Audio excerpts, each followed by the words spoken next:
स्वामी जी के मेरा भारत अमर भारत से पाठ कर रही हूँ। सोमिका दास, 10वीं कक्षा, पृष्ठ संख्या 46। सच्ची शिक्षा की तो अभी हम लोगों में कल्पना भी नहीं की गई है। यह शब्दों का रटना मात्र नहीं है, तो भी इसे मानसिक शक्तियों का विकास अथवा व्यक्तियों को ठीक तथा कुशल ढंग से इच्छा करने का प्रशिक्षण कहा जा सकता है। जय स्वामी जी। स्वामी जी के मेरा भारत अमर भारत से पाठ कर रहा हूँ। सुहृद समन्ता, कक्षा 12वीं, पृष्ठ संख्या 125। मैं उस ईश्वर या धर्म में विश्वास नहीं करता जो न विधवाओं के आंसू पोंछ सकता है और न अनाथों के मुंह में एक टुकड़ा रोटी ही पहुंचा सकता है।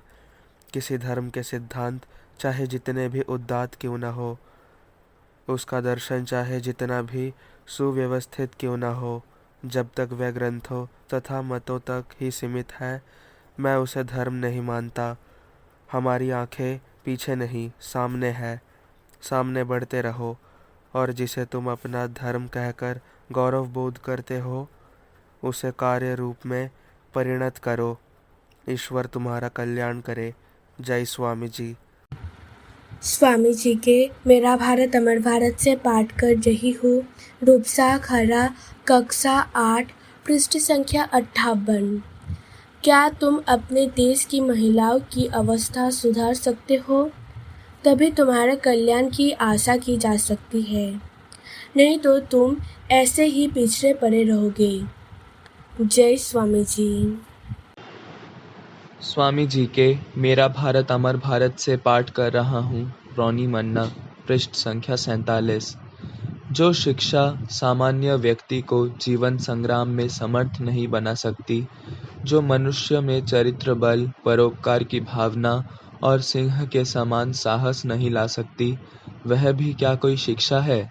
शिक्षा वही है जिसके द्वारा जीवन में अपने पैरों पर खड़ा हुआ जाता है। जय स्वामी जी। स्वामी जी के मेरा भारत अमर भारत से पाठ कर रही हूँ। अंकुश्री शासमल, 12वीं कक्षा, पृष्ठ संख्या 83। सच्चे आध्यात्मिक व्यक्ति सर्वत्र उदार होते हैं। उसका प्रेम उन्हें विवश कर देता है, परंतु धर्म ही जिनका व्यापार है, वे लोग संसार की स्पर्धा, उसकी लड़ाकू तथा स्वार्थी चाल को धर्म के क्षेत्र में ले आते हैं और इस कारण संकीर्ण तथा धूर्त होने पर विवश हो जाते हैं। जय स्वामी जी। स्वामी जी के मेरा भारत अमर भारत से पाठ कर रहा हूँ। पृष्ठ संख्या 92। अंकुश सामंता, 7वीं कक्षा। यह एक बड़ा सत्य है कि बल ही जीवन है और दुर्बलता ही मृत्यु है। बल ही अनंत सुख है और अमर तथा शाश्वत जीवन है और दुर्बलता ही मृत्यु है। जय स्वामी विवेकानंदा। स्वामी जी के राष्ट्र को आह्वान से पाठ कर रही हूँ। पृष्ठ संख्या 56, श्रुति माइती। तुम्हारा ईश्वरत्व ही ईश्वर का भी प्रमाण है। यदि तुम वास्तविक महापुरुष नहीं हो तो ईश्वर के संबंध में भी कोई बात सत्य नहीं। तुम यदि ईश्वर नहीं हो तो कोई ईश्वर भी नहीं है और कभी होगा भी नहीं। वेदांत कहता है इसी आदर्श का अनुसरण करना चाहिए।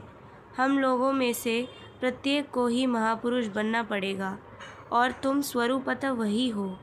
केवल इतना ही है कि यह ज्ञात हो जाए।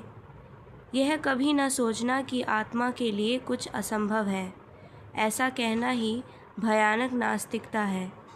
यदि पाप नामक कोई वस्तु है तो यह कहना ही एकमात्र पाप है कि मैं दुर्बल हूँ अथवा अन्य कोई दुर्बल है। जय स्वामी जी। स्वामी जी के मेरा भारत अमर भारत से पाठ कर रहा हूँ। अंकित शासमल, कक्षा 7, पृष्ठ संख्या 131। आनंद पूर्वक रहो, अपने आदर्श में स्थिर रहो। कभी दूसरों को मार्ग दिखाने या उन पर हुक्म चलाने का प्रयास मत करना। शासन मत करो, सबके दास बने रहो। जय स्वामी जी। स्वामी विवेकानंद जीवनी और उपदेश से पाठ कर रही हूँ। आस्था चौधरी, कक्षा 7वीं, पृष्ठ संख्या 107। विश्वास इसलिए न करने लगो कि एक पुरानी पांडुलिपि प्रस्तुत कर दी गई है या इसलिए कि वह तुमको अपने पूर्वजों से प्राप्त हुई है, या इसलिए कि तुम्हारे मित्र चाहते हैं कि तुम विश्वास करो, वरन तुम अपने लिए स्वयं ही सोचो, अपने लिए सत्य की खोज करो और स्वयं ही उसकी अनुभूति प्राप्त करो। बाल बुद्धि, दुर्बल मना, भीरू हृदय वाले लोग सत्य को नहीं प्राप्त कर सकते। जय स्वामी जी। स्वामी जी के मेरा भारत अमर भारत से पाठ कर रहा हूँ। पृष्ठ संख्या 47। अपूर्व समन्ता, कक्षा 5। हमें ऐसी शिक्षा की आवश्यकता है जिससे चरित्र निर्माण हो, मानसिक शक्ति बढ़े, बुद्धि विकसित हो और देश के युवक अपने पैरों पर खड़े होना सीखे। जय स्वामी विवेकानंदा। स्वामी जी के मेरा भारत अमर भारत से पाठ कर रही हूँ। सना साहू, कक्षा 6, पृष्ठ संख्या 91। जिसमें आत्मविश्वास नहीं है वही नास्तिक है। प्राचीन धर्मों के अनुसार जो ईश्वर में विश्वास नहीं करता वह नास्तिक है। नूतन धर्म कहता है जो आत्मविश्वास नहीं रखता वही नास्तिक है। जय स्वामी जी।